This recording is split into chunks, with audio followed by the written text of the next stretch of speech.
The Indian contract act 1872. Section 1. This act may be called the Indian Contract Act 1872. इस act को हम लोग 1872 बोलेंगे. एक्सटेंट कमेंसमेंट, इसका देखिए विस्तार कहां है इसका. It extends to the whole of India, यह पूरे भारत में लागू होता है. And it shall come into force on the first day of September 1872. और ये लागू जो हुआ था वह 1 सितंबर 1872 से लागू हुआ था. ये आप लोग अंडरलाइन कर लेंगे, इसको याद कर लेंगे. 1 सितंबर 1872 से यह परिवर्तनीय हो गया था, यह लागू हो गया था, इनफोर्स हो गया था. इसको आप लोग याद रखेंगे. इसको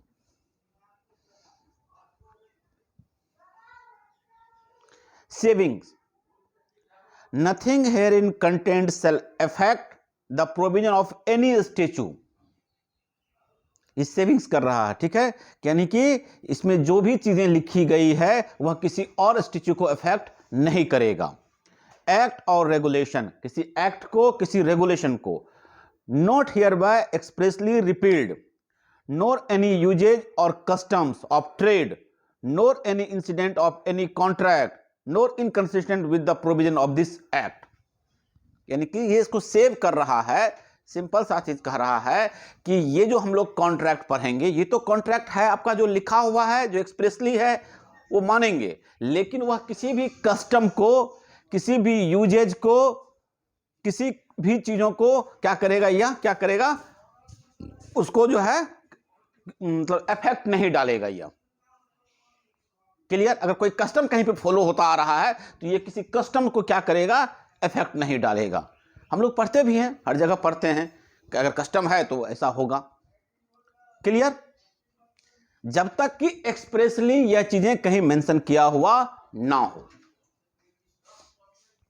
ठीक है, सेविंग्स है. चलिए नेक्स्ट आ जाइए. सेक्शन 2 बहुत इंपॉर्टेंट है. सेक्शन 2, इसमें जो आप लोग याद रखेंगे वो ऐसे याद रखेंगे. सेक्शन 2A, उसमें क्या डिफाइन किया गया है? सेक्शन 2A में, सेक्शन 2A में क्या डिफाइन किया गया है? प्रपोजल. हाँ, प्रपोजल. तो ऐसे याद रखेंगे. जब पूछा जाएगा प्रपोजल कहां डिफाइन है तो सेक्शन 2 मत बोलिएगा. सेक्शन 2 के A में डिफाइन है. फिर सेक्शन 2 के B में क्या डिफाइन है, 2 के C में क्या डिफाइन है, ये हम लोग ऐसे याद रखेंगे इसको. तो सेक्शन 2 आपका इंटरप्रिटेशन क्लॉज है. यानी कि इसमें जो आगे हम लोग वर्ड इस्तेमाल करने वाले हैं उसको इंटरप्रेट किया गया, उसकी व्याख्या किया गया है कि प्रपोजल अगर है तो प्रपोजल का क्या मतलब होगा, अगर कॉन्ट्रैक्ट है तो कॉन्ट्रैक्ट का क्या मतलब होगा, एग्रीमेंट है तो एग्रीमेंट का क्या मतलब होगा. इस सारे वर्डोलॉजी को सेक्शन 2 में क्या किया गया है, इंटरप्रेट किया गया है, उसकी व्याख्या की गई है. तो आप लोग जो याद रखेंगे एग्जाम पर्पज से वो ऐसे ही याद रखेंगे. सेक्शन 2 का A में प्रपोजल, 2 के B में क्या है, प्रॉमिस, नहीं प्रॉमिस, एसेंट है ना, प्रॉमिस. जब एक्सेप्टेड हो जाएगा तो प्रॉमिस बन जाएगा. एक्सेप्टेंस एंड प्रॉमिस, यही है ना. हाँ, सेक्शन 2 के, हाँ सेक्शन 2C में क्या है, सेक्शन 2 के C में प्रोमिसर, प्रोमिसी. हाँ, तो इस तरीके से आप लोग याद रखेंगे कॉन्ट्रैक्ट को. जब पूछा जाएगा कि प्रोमिसर किस सेक्शन में डिफाइन है तो सेक्शन 2 के C में डिफाइन है. आप लोग इस तरीके से इसको याद रखेंगे. सिर्फ 2 मत बोल दीजिएगा क्योंकि 2 में इंटरप्रिटेशन क्लॉज है, वो सब जानता है. आपको एग्जाम में जो पूछा जाएगा इस तरीके से पूछा जाएगा. इधर लिख दिया जाएगा 2A, 2B, 2C, 2D, इस तरीके से लिख देगा. इधर लिख देगा प्रपोजल, प्रॉमिस, एक्सेप्टेंस, कुछ भी लिख देगा, उसको कहेगा मैच करने के लिए. A का 1, A का 2, इस तरह से लिख के कहेगा मैच करने के लिए इसको. तो इस तरीके से आप इसको करेंगे. अगर याद नहीं रहेगा तो ये क्वेश्चन आपको एग्जाम में गलत हो जाएगा। ठीक, तो अब हम सेक्शन 2 को हम लोग इंटरप्रेट करते हैं। प्रोपोजल देखिए किसको बोलते हैं। Proposal, when one person signifies to another his willingness to do or to abstain from doing anything with a view to obtaining the assent of that other to such act or abstain, he is said to make a proposal। Simple सा इसका मतलब समझ लीजिए। मतलब कह रहा है कि हम जब किसी को अपनी कोई इच्छा जाहिर करते हैं या कुछ करने की इच्छा जाहिर करते हैं इस उम्मीद के साथ कि सामने वाला उसमें अपनी सहमति देगा, ओके, तो हम जो कह रहे हैं वो हमारा प्रपोजल कहलाएगा। एकदम सिंपल सा मतलब है, और ये आप लोग मतलब खूब अच्छे से जानते हैं प्रपोजल का मतलब, ठीक है ना। आप लोग प्रपोजल का मतलब अच्छे से जानते हैं। ओके, प्रपोजल दिया गया, ये सब वर्ड आप लोग खूब इस्तेमाल करते भी हैं। प्रपोज डे मनाते हैं, सेम मतलब है कि जब हम अपनी इच्छा किसी को बताते हैं और इस उम्मीद से बताते हैं, हर किसी को नहीं बताते हैं हम लोग, इस उम्मीद से किसी को बताते हैं कि वह मेरी बातों पे अपनी सहमति देगा, उसको मान लेगा, उसको हम लोग बोलते हैं प्रपोजल। जैसे कि अगर हम आपको यह कहें कि हम अपनी कार बेचना चाहते हैं 5,000 रुपये में, 5,000 रुपीज में, और आपको इसलिए कह रहे हैं ताकि आप उस पर अपनी सहमति दें, ठीक है सर हम आपका कार खरीद लेंगे, इसको हम लोग बोलते हैं प्रपोजल। मैंने आपको प्रपोजल दिया, कार बेचने का आपको प्रपोजल दिया और आप खरीदें इस बात के लिए आपको प्रपोजल दिया। क्लियर? बताइएगा, दिक्कत कोई दिक्कत इसमें? सेक्शन 2B में है, सेक्शन 2B में है कि आप अगर उस प्रपोजल को एक्सेप्ट कर लिए, when the person to whom the proposal is made signifies his assent, कि जिसको मैंने प्रपोजल दिया और उसने क्या किया, अपनी सहमति दे दी, एसेंट दे दिया अपना, thereto the proposal is said to be accepted। आपने हां कह दिया, इसका मतलब है कि आपने मेरे प्रपोजल को एक्सेप्ट कर लिया। ओके, अच्छा, ए proposal when accepted becomes promise, कि जब प्रपोजल मेरा एक्सेप्ट हो जाएगा तब यह बन जाएगा प्रॉमिस। एकदम सिंपल मैथमेटिकल कैलकुलेशन है। हमने आपको प्रपोजल दिया, आपने मेरे प्रपोजल को एक्सेप्ट कर लिया, तो जैसे ही आप मेरा प्रपोजल एक्सेप्ट कर लेते हैं वह बन जाता है promise. Proposal plus acceptance, proposal plus acceptance equals to promise, ठीक है ना। तब ना हम लोग गाना गाते हैं, वादा ना तोड़। गाना सुने हो तुम लोग? रंजीत, सुमन, गाना सुने हो ना? बहुत पुराना गाना है, वादा ना तोड़। कब बोलते हैं ये बात, वादा ना तोड़? जब उसने किसी बात के लिए हामी भरी होगी तब तो नहीं, हम कुछ कहे होंगे और वो मान गया होगा या मान गई होगी, और उसके बाद वो जब है मुकरती है तब ना बोलते हैं कि वादा ना तोड़। और वो भी गाना सुने होंगे आप लोग, मिलने की तुम कोशिश करना, वादा कभी ना करना। सुने हो गाना कि नहीं? वादा तो टूट जाता है। हाँ, ये गाना सुने को नहीं? वादा पे बहुत गाना है, बॉलीवुड पूरा भरा हुआ है वादे पे। तो वादा कब होता है, प्रॉमिस कब होता है? कि जब हम कुछ उसको कहे होंगे वो मान गई होगी और उसके बाद उस बात से मुकर रही होगी या मुकर रहा होगा, तब हम उसको उसके वादे की प्रॉमिस की याद दिलाते हैं कि तुमने प्रॉमिस किया था। Okay, clear? हां, और उसके बाद सी नंबर में प्रोमिसर और प्रोमिसी को डिफाइन किया गया है। Promisor and promisee, the person making the proposal, ये याद रखिएगा कि जो आदमी प्रपोजल दे रहा है उसको हम लोग प्रोमिसर बोलते हैं, और जिस पर्सन ने एक्सेप्ट किया उसको हम लोग प्रोमिसी बोलते हैं। जो आदमी प्रपोजल दे रहा है, मेकिंग ए प्रपोजल, ठीक है ना, उसको हम लोग प्रोमिसर बोलते हैं, और जिसको दिए थे और उसने अपनी सहमति दी है, उसको हम लोग प्रोमिसी बोलते हैं। सेक्शन 2C में डिफाइन किया गया है। Promisor and promisee section 2C में डिफाइन किया गया है। सेक्शन 2D, ये वर्ड याद रखिएगा, कंसीडरेशन। आप लोग भूल जाते हैं ये सब वर्ड, कंसीडरेशन। सेक्शन 2D में कंसीडरेशन को डिफाइन किया गया है। अब इसका लैंग्वेज बहुत बड़ा लैंग्वेज है, सीखना।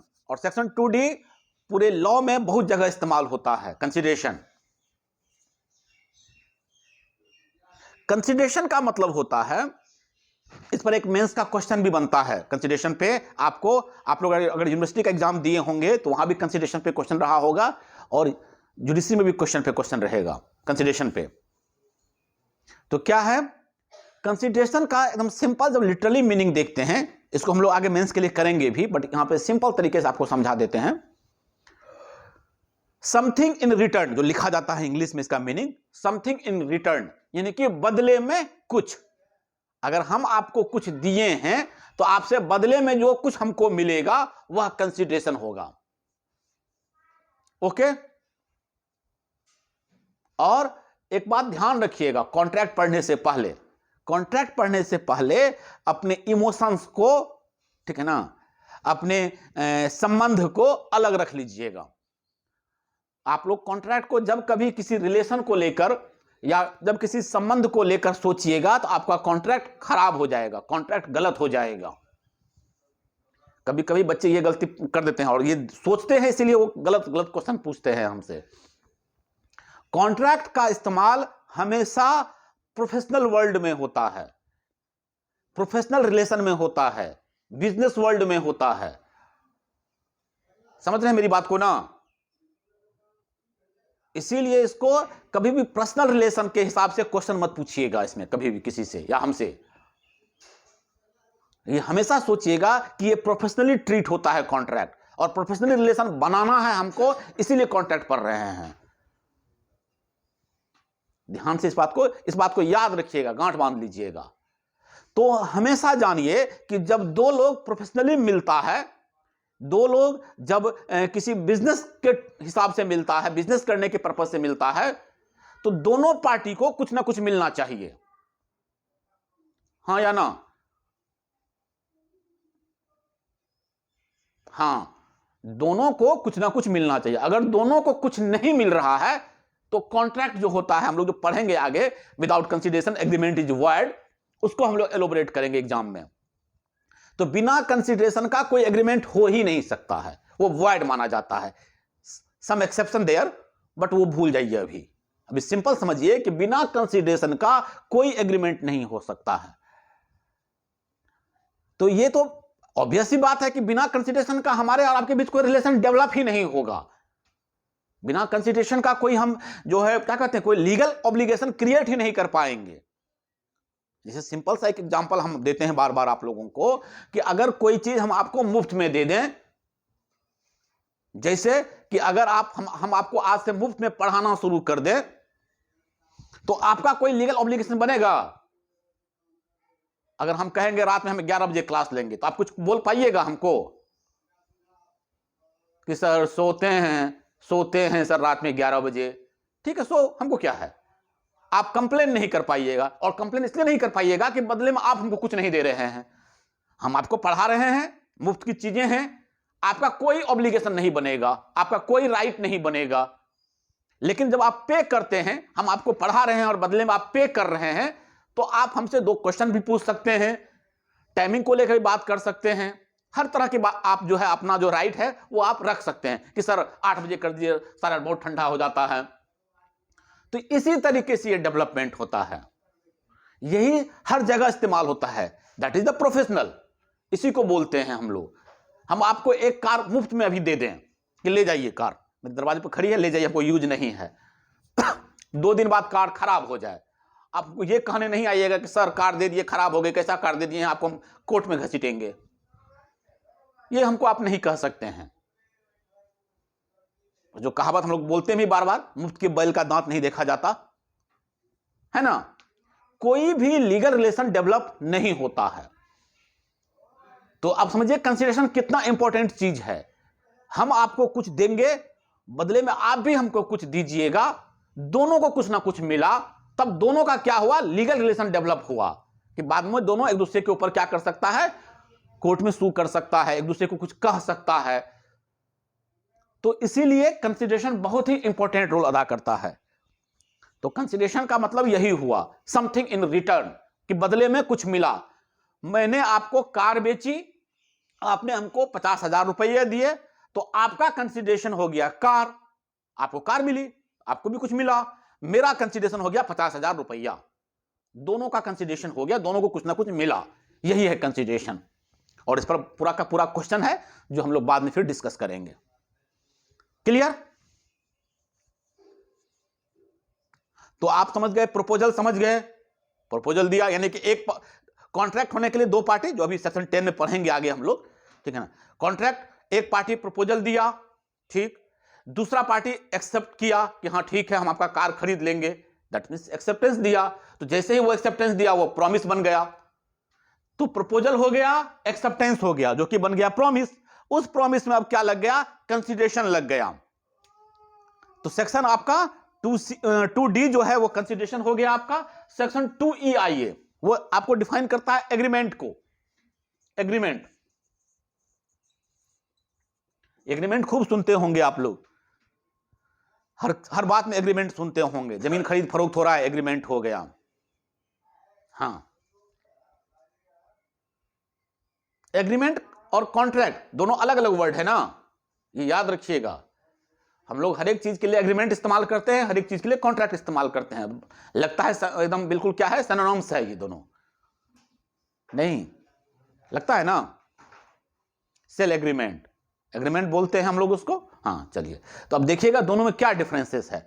तो एग्रीमेंट कहता है every promise and every set of promise forming the consideration for each other is an agreement. अब देखिए, अब यहां पे कैलकुलेशन समझ लीजिए कि अभी जो हम लोग प्रॉमिस पढ़े थे, प्रॉमिस,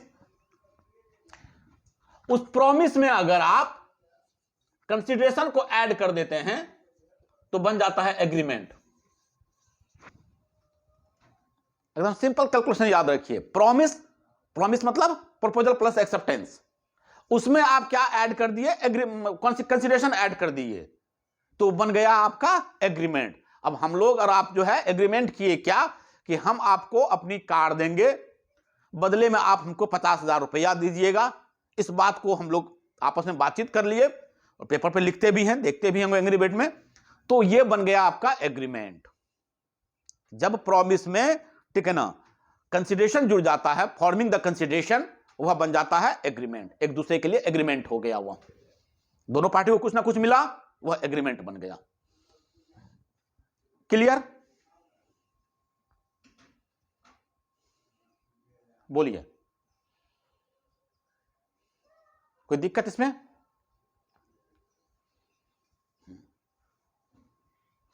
तो हो गया एग्रीमेंट। ये याद रखिए एग्रीमेंट, कि जब दोनों पार्टी को कुछ ना कुछ देने की बात हुई, इसलिए हम लोग बात करते हैं सेल एग्रीमेंट है ये। हम लोग जब जमीन खरीद पे बेचते हैं तो उसमें देते हैं कि हम जमीन आपको रजिस्ट्री करेंगे, बदले में आपसे इतने रुपए की दर से हम इकट्ठा इतना रुपया लेंगे, एडवांस में इतना रुपया लेंगे। देखते हैं दोनों पार्टी को कुछ ना कुछ मिला, उसको जमीन मिलने वाला है, उसको पैसा मिलने वाला है, एग्रीमेंट पेपर है वो। तो वो हो गया एग्रीमेंट। अब यहां पे आगे, अब आपसे हम एक प्रॉमिस करते हैं, ध्यान सुनिएगा मेरी बात को। हमने आपको प्रपोजल दिया, क्या दिया प्रपोजल, कि हम आपको 5,000 रुपया देंगे, बदले में आप हमको एग्जाम में चोरी करवाइएगा। आप कहे ठीक है। अब बताइए ये एग्रीमेंट है या नहीं है? एग्रीमेंट नहीं है। क्यों निशा? हम सही काम के लिए नहीं होता अभी तो। हाँ बिल्कुल, हाँ या ना में जवाब दीजिए, वेरी गुड। यहां पे सिंपल सा ई नंबर पे लिखा हुआ है, ठीक है ना, कि अगर किसी भी क्या कहते हैं प्रॉमिस में कंसीडरेशन जोड़ देते हैं तो वो एग्रीमेंट हो जाता है। तो कैसे बोलते हैं फिर नहीं है? सही गलत उसने कुछ बोला ही नहीं, इसमें तो ये नहीं कहा कि सही होना चाहिए, है लिखा हुआ कहीं पे सही? नहीं लिखा हुआ है ना जी। क्या हुआ? इस कहां लिखा हुआ है लॉ इन्फोर्सेबल होना चाहिए, कंसिडरेशन लॉ इन्फोर्सेबल होना चाहिए? लिखा हुआ है एग्रीमेंट की डिफिनेशन में। हाँ, वही बात तो बता रहे हैं हम। सिंपल सा इस डिफिनेशन पे पूछ रहे हैं कि सिंपल सा लिखा हुआ है कि जब प्रॉमिस में हम कंसिडरेशन दे देंगे तो वह एग्रीमेंट हो जाएगा। बाकी तो कुछ और वर्डोलॉजी इस्तेमाल नहीं किया गया है। ये एग्रीमेंट है बिना सोचे समझे, इस पर कोई इफ बट नहीं है इसमें। समझे राहुल? हाँ, हम आपको कहेंगे कि आप हमको 5 लाख रुपया दीजिए, बदले में आपको हम एक मर्सिडीज चुरा कर दे रहे हैं, एग्रीमेंट है। ओके, अब क्या हुआ? अब सिचुएशन समझिए। ये तो यहां तक के सेक्शन 2E के डिफिनेशन से एकदम बिल्कुल सही है कि एग्रीमेंट है, क्योंकि आगे कुछ नहीं लिखा है इसमें मेरे लिए। अब क्या हुआ कि आप हमको 5 लाख रुपया दे दिए, ठीक है ना, एडवांस में, या 2 ही लाख रुपया एडवांस में दिए, और एग्रीमेंट ये था कि हम आपको कार चुरा कर देंगे। हम आपको कार चोरी करके नहीं दिए, तब आपके पास क्या रेमेडी है? तब आप कहां जाएंगे बताइए?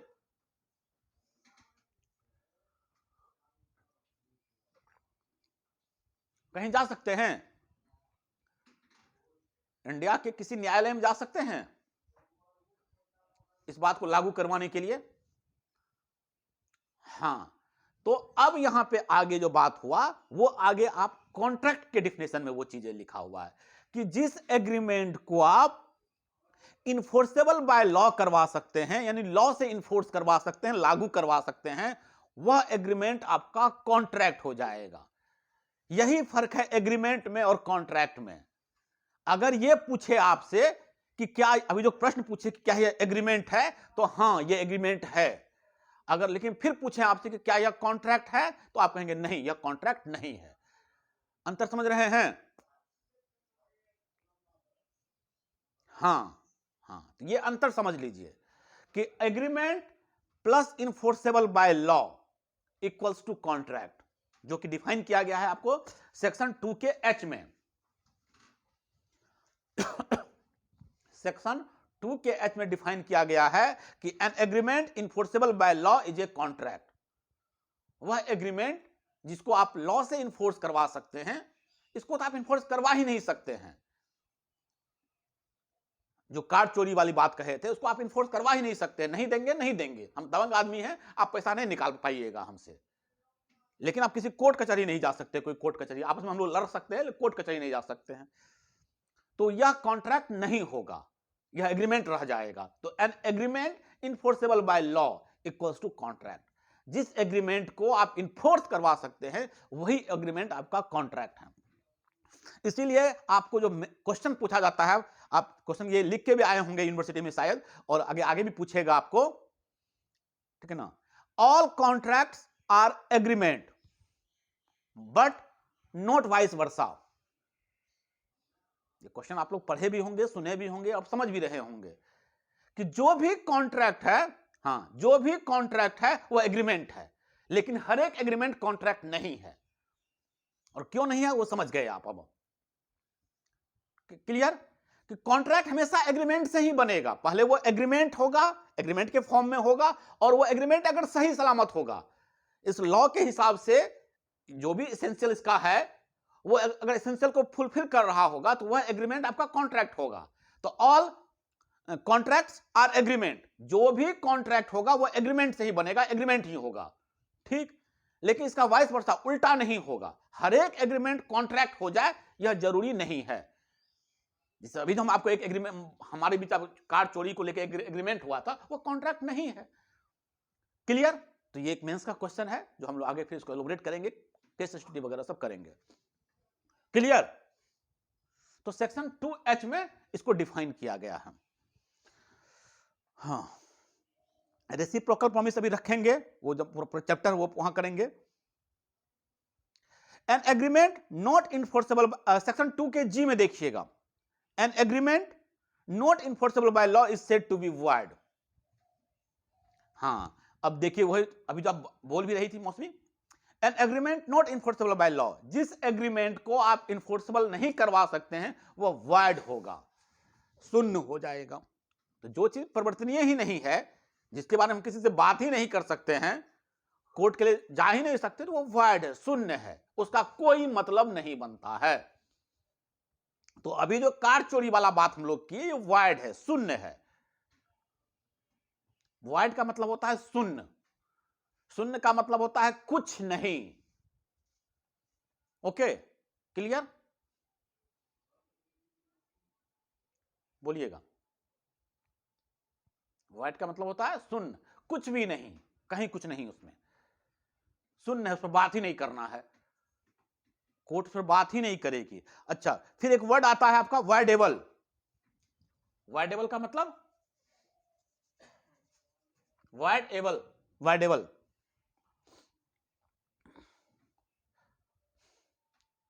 शून्य करणीय। हाँ, जिसको बाय कोर्ट आप उसको क्या कर सकते हैं, शून्य कर सकते हैं, ऑटोमेटिक वो शून्य नहीं है। ध्यान समझ लीजिएगा, वॉइड और वॉइडेबल का अंतर हुआ कि वॉइड पे कोई बात ही नहीं करेगा कोर्ट, कहेगा ये शून्य है, इस पर हमको कोई डिबेट नहीं करना, हमको सुनना ही नहीं है हमको। लेकिन जब कोई चीज वॉइडेबल होता है तो आप उसको बाय लॉ जो है शून्य करवा सकते हैं। जैसे कि एक एग्जांपल देते हैं, समझ में आ जाएगा। आप लोग हिंदू लॉ भी पढ़े हैं, ठीक है ना? हिंदू लॉ में पढ़े हैं कि किसी आदमी की शादी किसी पागल लड़की से नहीं हो सकता है। ओके, तो है, हाँ या ना? हाँ, तो अब क्या हुआ, तो ये वॉइड है या वॉइडेबल है? अगर किसी का जानबूझ के क्या किसी पागल लड़की से शादी करवा दे किसी का, तो ये वॉइड है या वॉइडेबल है? हाँ, वॉइडेबल है। इसीलिए वॉइडेबल है कि अब ये नहीं कि आपकी पागल लड़की से शादी हो गई, आप इसको शून्य समझ लिए, वॉइड समझ लिए, और जाके आप दूसरी शादी कर लिए, आप पर बाइगेमी लग जाएगा। नहीं लग जाएगा बाइगेमी? हाँ, तो आपको क्या करना होगा, जाकर पहले कोर्ट में इस शादी को वॉइड करवाना पड़ेगा। इस शादी का कोई मतलब नहीं है, जानबूझ के फ्रॉड करके क्या किया गया है, इस शादी को हमको पागल लड़की से शादी करवा दिया गया है। तो ये आपके ऑप्शन पर डिपेंड करता है, आपकी मर्जी पे। अगर आप इस तरह के लोग हैं कि ठीक है एक पागल लड़की के साथ पूरी जिंदगी गुजार सकते हैं, तो शादी वैलिड है, कोई दिक्कत नहीं, कोर्ट को कोई किसी को कोई मतलब नहीं। लेकिन आप दूसरी शादी नहीं कर सकते हैं, क्योंकि शादी अभी तक जिंदा है, वो वॉइड नहीं है, शून्य नहीं है। ओके, आप चाहें तो इसको कोर्ट में जाकर वॉइड करवा के इस शादी को आप नल एंड वॉइड करवा लीजिए, शून्य करवा लीजिए, आप उसके बाद शादी कीजिए, कोई दिक्कत नहीं है। तो इस यही फर्क है वॉइड और वॉइडेबल में।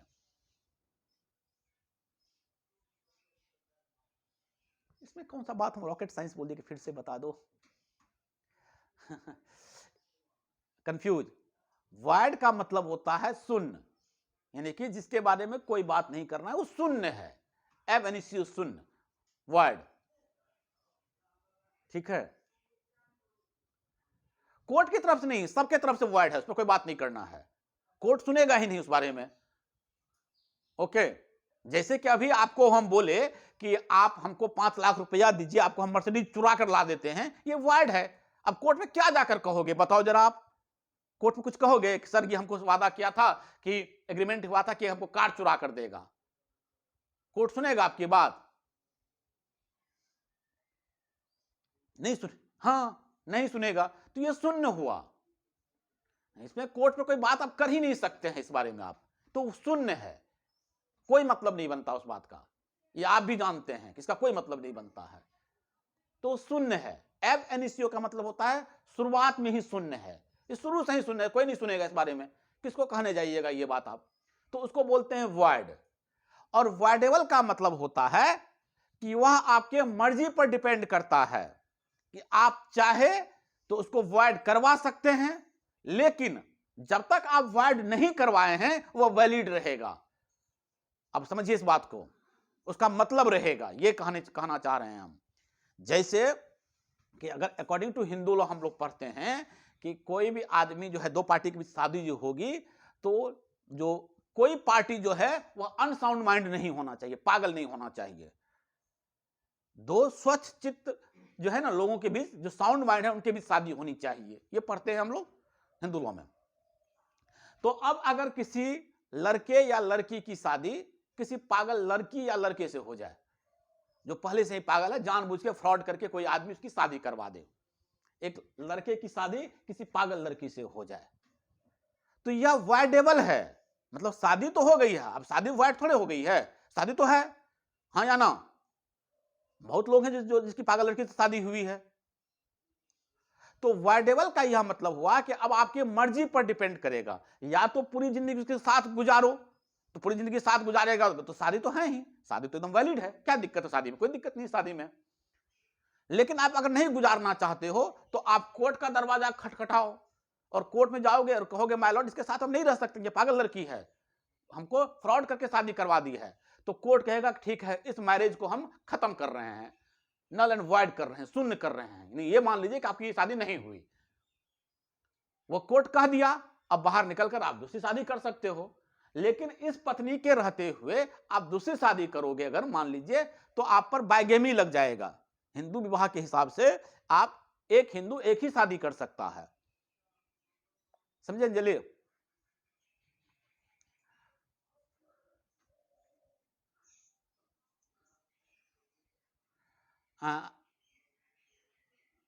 अंजलि यहां तक समझ आ गया?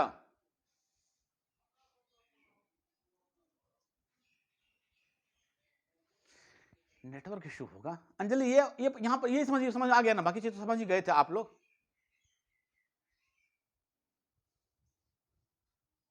आवाज आ रही है मेरी? आवाज आ रही है मेरी? नेटवर्क इश्यू होगा। सबको आवाज आ रही है मेरी? अब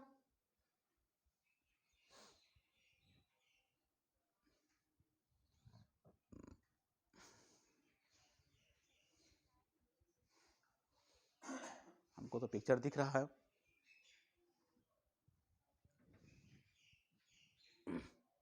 अच्छा ठीक है, हम करते हैं इसको फिर से, आप लोग देख लीजिए, हम फिर इसको ऑफ करके फिर से बताएंगे आपको, तब तो इसको हमको वो कर ले दीजिए हमको। हाँ, तो वाइडेबल कॉन्ट्रैक्ट, वाइडेबल वर्ड समझ गए, जिस पर कि वाइडेबल कॉन्ट्रैक्ट भी लिखा हुआ है 2 के आई में, सेक्शन 2 के आई में वाइडेबल कॉन्ट्रैक्ट है। देखिएगा वर्ड लिखा हुआ, एन एग्रीमेंट। आप लोग लेफ्ट करके फिर से ज्वाइन कीजिए, थोड़ा पेशेंस रखिए, हम रिकॉर्ड कर लेते हैं, उसके बाद फिर आपको हम जो है टाइम देंगे, फिर आप पूछ लीजिएगा।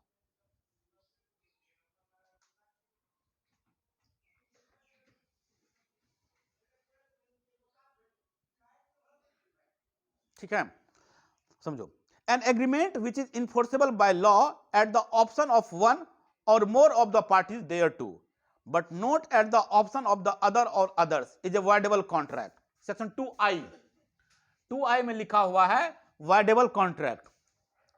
वाइडेबल का मतलब समझ ही गए आप लोग, जिसको आप कोर्ट में जाकर क्या करवा सकते हैं, वाइड करवा सकते हैं। तो यही कहा है कि कोई ऐसा एग्रीमेंट जो कि इन्फोर्सेबल बाय लॉ है, ठीक है ना, ऑब्वियसली बात, इन्फोर्सेबल बाय लॉ है तो कॉन्ट्रैक्ट हो गया, वो कॉन्ट्रैक्ट को अगर आप, ठीक है ना, कोर्ट में जाकर क्या करवा सकते हैं, शून्य करवा सकते हैं, तो वह क्या हो जाएगा, वाइडेबल कॉन्ट्रैक्ट हो जाएगा। फिर इस पर एक पूरा का पूरा क्वेश्चन है, हम लोग आगे भी डिबेट करेंगे, इस पर आगे भी बात करेंगे हम लोग। जे नंबर 2 का जे, and a contract which ceases to be enforceable by law becomes void when it ceases to be enforceable। ऐसा कोई कॉन्ट्रैक्ट जो कि कब वाइड हो जाता है, तो जब कोर्ट के द्वारा उसको क्या कर लिया जाता है, सीज कर लिया जाता है, उसको लागू करने से मना कर दिया जाता है। Okay, a contract which ceases to be enforceable by law, अगर आप कोई कॉन्ट्रैक्ट किए हैं, एग्रीमेंट किए, वो ठीक था उस वक्त जब आप कर रहे थे, तो वो कॉन्ट्रैक्ट बन गया, और उस कॉन्ट्रैक्ट को इन फ्यूचर में जाकर बाय लॉ क्या कर लिया जाता है, सीज कर लिया जाता है, यानी कि कोर्ट कहेगा कि अब इस कॉन्ट्रैक्ट को लागू नहीं करवाया जा सकता है। तो वो क्या कहलाएगा, वह कहलाएगा सीज टू बी इनफोर्सेबल, और वो शून्य हो जाता है, वॉइड हो जाता है। Okay, clear. तो हमारा सेक्शन 2 जो है वह क्या हो गया, क्लियर हो गया।